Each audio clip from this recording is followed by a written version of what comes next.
What if you could access an entire library from your phone?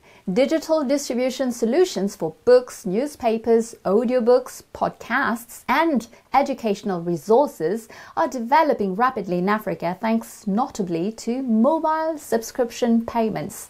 This democratization also relies on savings in pre-press and printing costs as well as customs clearance fees.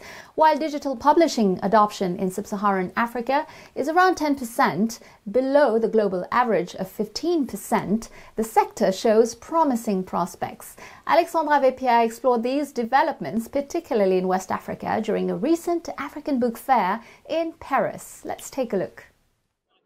From audiobooks to digital libraries and mobile-ready publications, technology is reshaping West Africa's literary landscape. Over the past 6 years, publishing houses have embraced the digital wave, diversifying their offerings in unprecedented ways. At the African Book Fair in Paris, continental authors and publishers gathered to share their digital success stories. Among the emerging formats, audiobooks are captivating both listeners and writers alike. Take Anzata Ouattara, author of the compelling saga Les Coups de la Vie or Life's Blows. Audio brings our written words to life. It really depends on the narrator. When they tell a story just right, you feel like you are living every moment, experiencing all the emotions. With the sound effects in the background, you can sense everything happening in the story. Honestly, I'm completely captivated by it.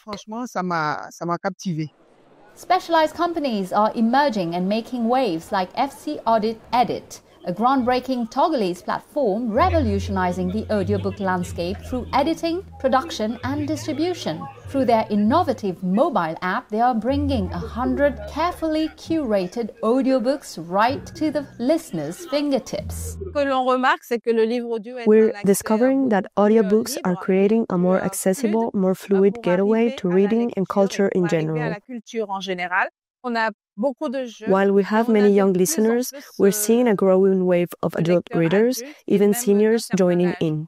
When they experience how seamless it is, they realize they can listen to a book, enjoy a story, and learn something new while going about their daily lives.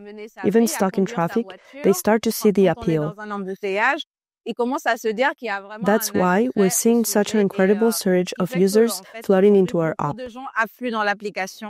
Digital books, accessible right from mobile phones, are revolutionizing the publishing landscape, bypassing traditional hurdles that have long plagued the paper book industry. Gone are the headaches of printing costs, custom duties, and distribution challenges. It's a game-changing opportunity for publishing houses eager to get their books into the hands of readers across the continent. While Côte d'Ivoire has a more developed bookstore network compared to neighboring countries, it's still not enough to distribute our entire catalog effectively.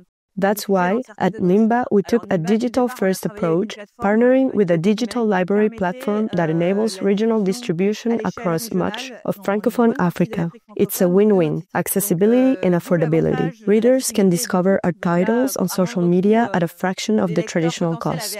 This digital presence also serves as our market research tool. Given the rapid urbanization, we often overlook areas beyond major Ivorian cities. Now we can identify demand in unexpected places, revealing untapped markets we never knew existed.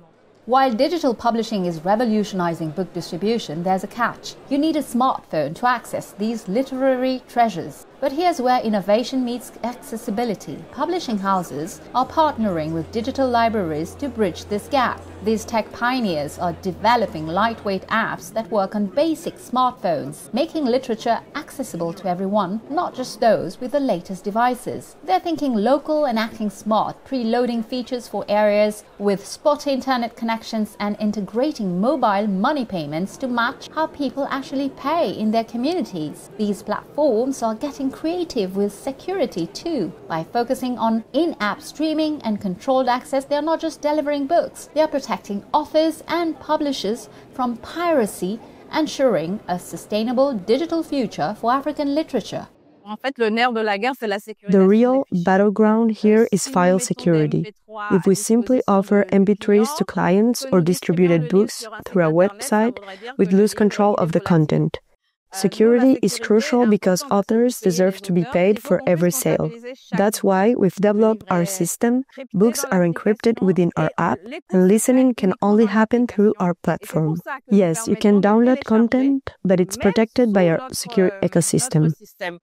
While digital formats are reaching wider audiences, they haven't dethroned traditional books just yet. From a business perspective, physical books still hold the stronger economic advantage for publishers. Take Uscribe's digital library model. Publishers receive 60% of revenue based on pages read, which they then share with authors. Similarly, they can sell ebooks directly through platforms like Amazon Kindle. But here's the catch: between lower online pricing and platforms taking roughly 40% in commissions, digital sales alone can't sustain a publishing house's bottom line. That's why diversification across multiple formats remains crucial for survival in today's publishing landscape.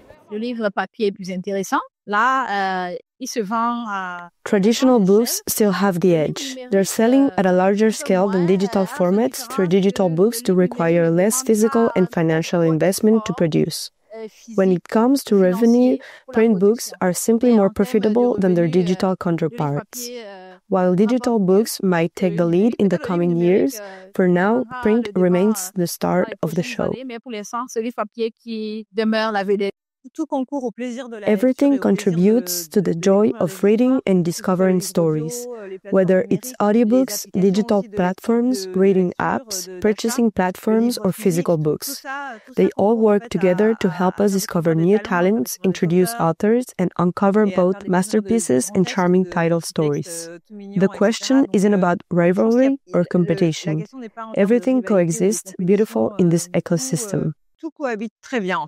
This spirit of coexistence extends beyond formats to the industry players themselves. The African Book Fair in Paris served as a vibrant meeting ground where publishers and authors from different countries forged new partnerships and collaborations. Their shared mission to strengthen and showcase Africa's literary industry across borders, writing the next exciting chapter in the continent's publishing story.